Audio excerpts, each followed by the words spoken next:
Alors, bonjour, bienvenue pour cette séance de mathématiques, c'est la séance 2 du module 17.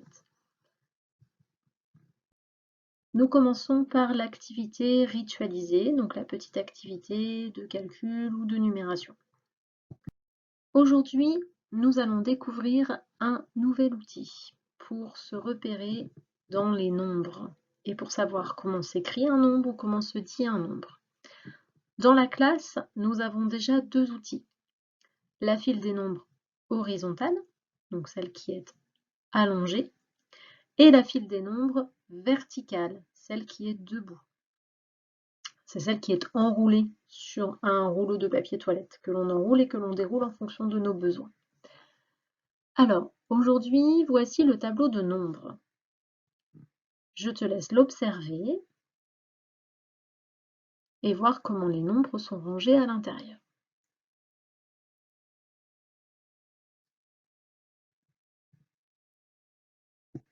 Alors, dans le tableau de nombres, on a à la fois une présentation horizontale, les nombres sont sur des lignes, mais également une présentation verticale puisqu'on retrouve des nombres sur une colonne. Donc sur la première ligne, nous avons les nombres de la famille des unités. 0, 1, 2, 3, 4, 5, 6, 7, 8, 9. Ici, nous parlons d'unités. Sur la deuxième ligne, nous allons avoir les nombres de la famille des 10. 10, 10 et 1 qui font 11, 10 et 2 qui font 12, 10 et 3, 13, 10 et 4, 14, 10 et 5, 15, 10 et 6, 16, 10, 7, 18, 19. D'accord? Donc la famille des 10. Sur la ligne suivante, nous allons avoir la famille des 20. 21, 22, 23, 24, 25, 26, 27, 28, 29. Sur la ligne suivante, nous allons avoir la famille des 30. Et ainsi de suite jusqu'en bas du tableau. La famille des 40 avec 4 dizaines. La famille des 50. La famille des 60. La famille des 70. La famille des 80.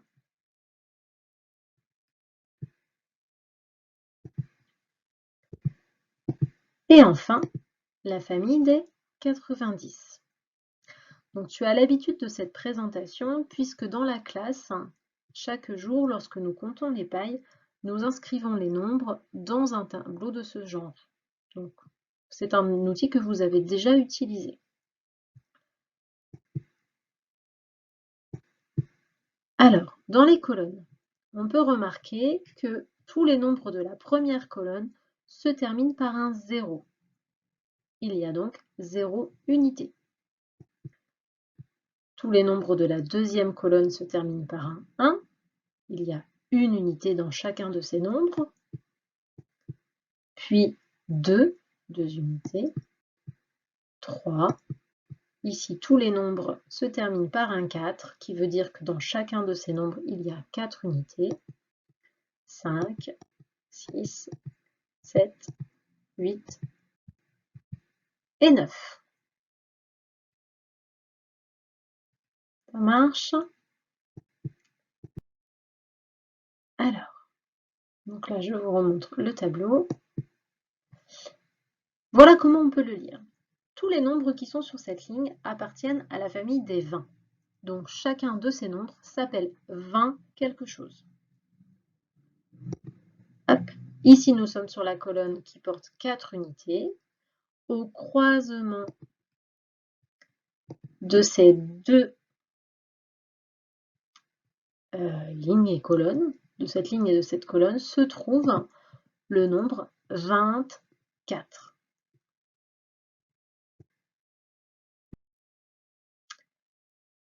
Nous en faisons un autre. Tous les nombres de cette ligne appartiennent à la famille des 30. Donc, ils s'appellent tous 30 quelque chose. Tous les nombres de cette colonne ont 6 unité, le nombre qui est à l'intersection de la ligne verte et de la ligne rose s'appelle 36. Enfin, tous les nombres de cette ligne appartiennent à la famille des 60. Tous les nombres de cette colonne ont 8 unités. Le nombre à l'intersection s'appelle 68.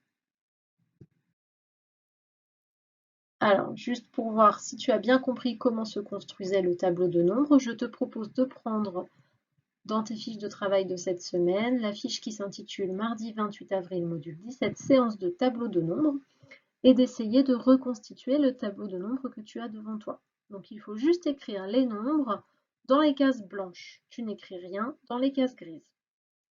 Tu mets en pause et dès que tu as terminé le travail, tu relances la vidéo pour que nous puissions faire la correction.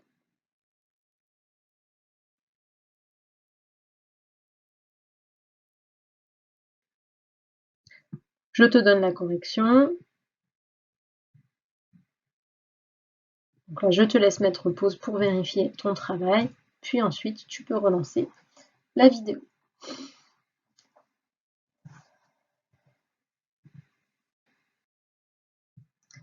Alors, le calcul mental pour aujourd'hui. Quelques opérations très simples que tu vas essayer de faire de tête. Je te donne le calcul, tu réfléchis, on écrit le résultat sur l'ardoise et ensuite nous corrigeons. On y va. 26 plus 2. Tu réfléchis. Tu écris. Et je te montre. 34 plus 2. Tu réfléchis.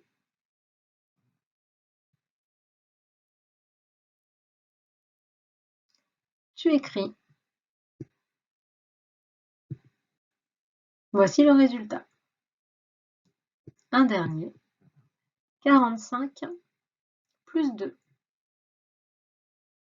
Tu réfléchis.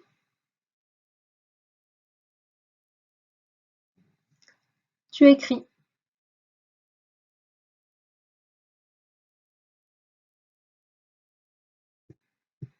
Et je te montre le résultat.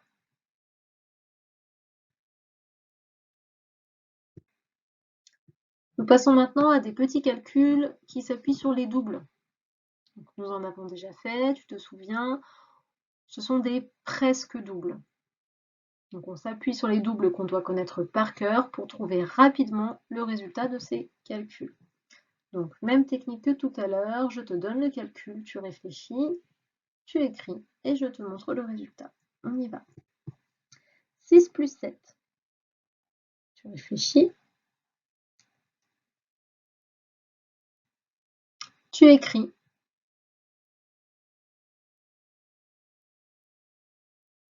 Et je te montre. Alors, une petite explication rapide. Tac. Donc ici, 7, c'est 6 et 1. Donc 6 plus 6, je dois savoir que ça fait 12. Et encore 1, ça fait 13. C'est 1 de plus. D'accord? J'efface et je te donne le suivant.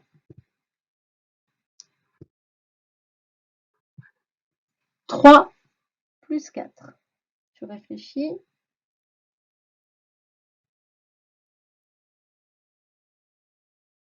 Tu écris. Le résultat est 7. 3 plus 4, c'est 3 plus 3 et encore 1. 3 plus 3, 6 et encore un, 7. Le suivant. 5 plus 6. Tu réfléchis.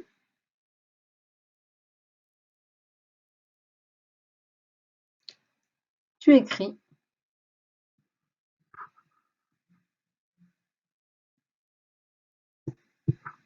« 11.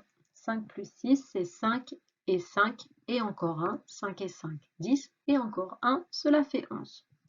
C'est tout pour aujourd'hui pour le calcul mental. Si c'était un petit peu difficile, n'hésite pas à en refaire ou à demander. Donc soit tu reprends la vidéo, soit tu demandes à quelqu'un de te faire des petites interrogations avec des presque doubles. Alors, pour cette séance et pour les 2 prochaines, pas de nouveaux apprentissages. Si tu es tout seul devant l'ordinateur, demande à l'adulte qui t'accompagne d'habitude pour les leçons de venir très vite écouter, puisque ce que je vais dire va être important.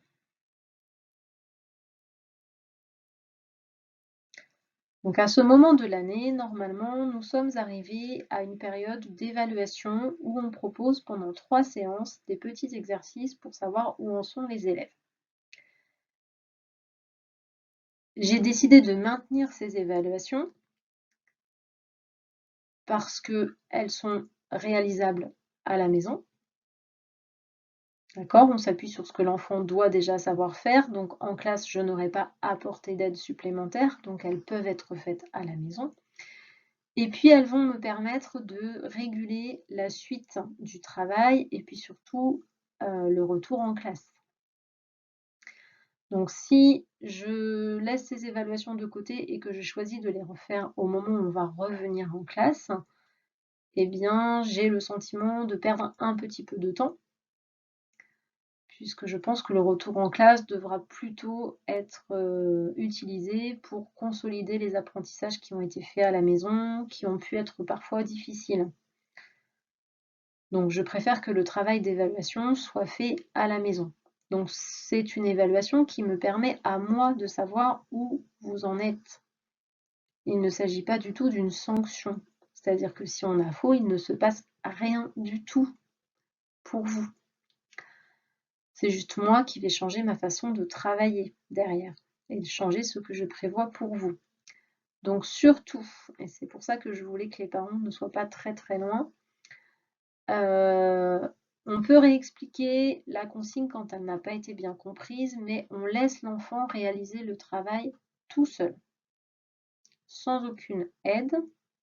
Si à un moment une aide est possible, je l'indiquerai au moment de la consigne, parce que je vais réexpliquer les consignes des exercices.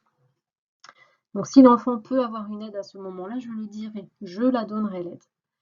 Mais sinon, on le laisse vraiment travailler tout seul. S'il est à côté, eh bien tant pis, il est à côté, ce n'est pas grave. Si la consigne n'est pas tout à fait comprise, on peut la réexpliquer un petit peu différemment, mais surtout on n'induit pas de stratégie. On laisse l'enfant faire et puis après, quand vous avez tout terminé, si vous pouvez éventuellement me renvoyer les évaluations, donc sous forme de photos, ou si pour vous tout est bon, vous ne voyez aucune erreur, eh bien juste me dire bah, c'est ok, tout est ok, ou simplement m'envoyer une copie d'un exercice qui a posé problème, voilà. Et puis moi de toute façon je reprendrai tout quand on reviendra en classe, donc vous gardez bien les évaluations de côté dans une pochette. Voilà pour aujourd'hui, donc on va pouvoir passer tout de suite aux premiers exercices. Donc vous devez avoir imprimé normalement l'ensemble des évaluations pour les 3 prochaines séances. Donc il y a 7 feuilles que j'ai dû mettre en recto verso si vous avez imprimé en recto verso. On va s'en servir aujourd'hui, jeudi et lundi la semaine prochaine. Donc ça fait beaucoup à imprimer d'un coup, mais c'est le travail pour plusieurs jours. Nous allons pouvoir commencer tout de suite. Alors, c'est parti. Tu vas d'abord prendre la première feuille avec l'exercice 1, 2 et 3. Nous allons commencer par une dictée de nombres. Donc, tu vas écrire dans les cases les nombres en chiffres. D'accord? On y va. Donc, dans la première case, la case dans laquelle il y a l'étoile, tu écris 9. 9.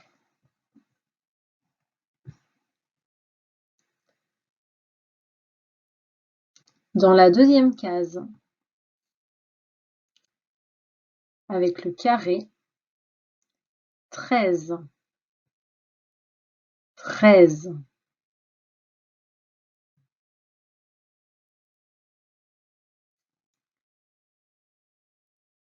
Dans la case avec le triangle, tu écris 15.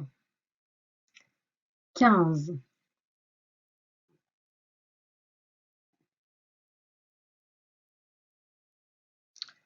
Dans la case avec le rond, tu écris 30. 30.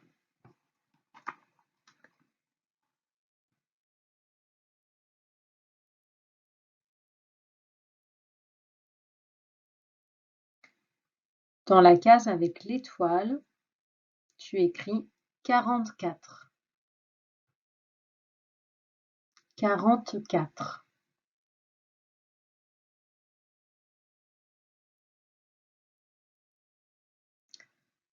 Dans la case avec la voiture, tu écris 35. 35.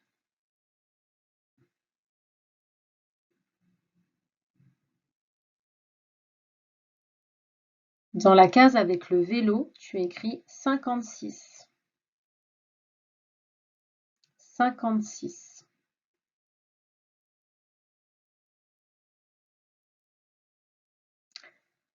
Dans la case avec le téléphone, tu écris 18.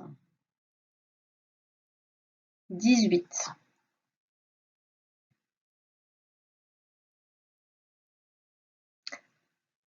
Dans la case avec les ciseaux, tu écris 47. 47.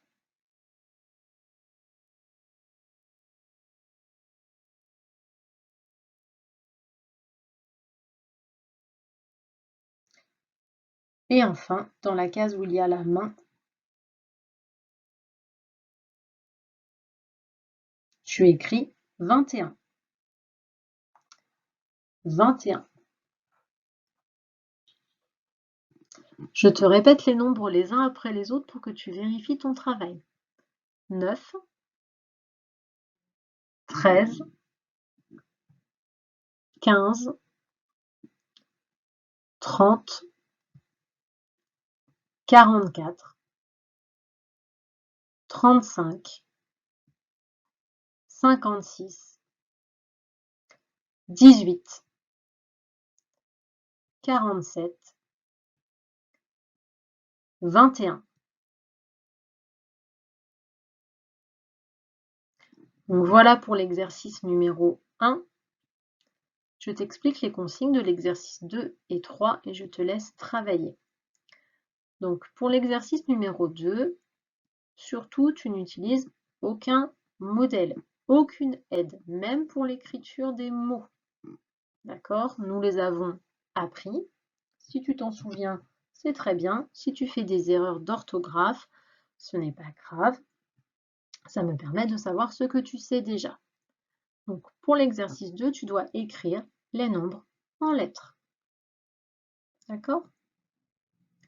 Exercice numéro 3, tu dois relier chaque nombre qui est à gauche avec le même nombre à droite, mais écrit sous la forme d'un calcul. D'accord? Donc, tu dois associer le nombre de gauche avec le calcul à droite qui correspond. Quand tu auras fait ce travail, tu passeras à l'exercice 8 et 9. On ne fait pas le travail dans l'ordre, c'est exprès. D'accord? Si on fait trop de calculs d'un coup, c'est difficile. Donc là, on partage un petit peu. Donc après 1, 2, 3, on fait le 8 et le 9. Le 8, tu dois colorier les carrés en rouge, les triangles en vert et les rectangles en bleu. Tu peux demander à un adulte de te rappeler les couleurs. Elles sont écrites dans la consigne. Mais si tu n'es pas sûr, tu peux redemander à ce qu'on te les redonne. Et pour l'exercice 9, tu dois dessiner à main levée, c'est-à-dire sans règle. D'accord? Juste avec ton crayon. Dans la première case, un cercle. Dans la deuxième case, un carré. Et dans la troisième case, un triangle. De la même façon, tu peux demander à un adulte de te relire la consigne pour savoir ce que tu dois dessiner dans chaque case. Ce sera tout pour aujourd'hui. Donc n'hésite pas à faire une petite pause avant peut-être de te mettre au travail pour être bien concentré. Tu peux faire en plusieurs parties à plusieurs moments, ce n'est pas un problème. Et puis je te donne rendez-vous jeudi pour la suite du travail. Bon courage!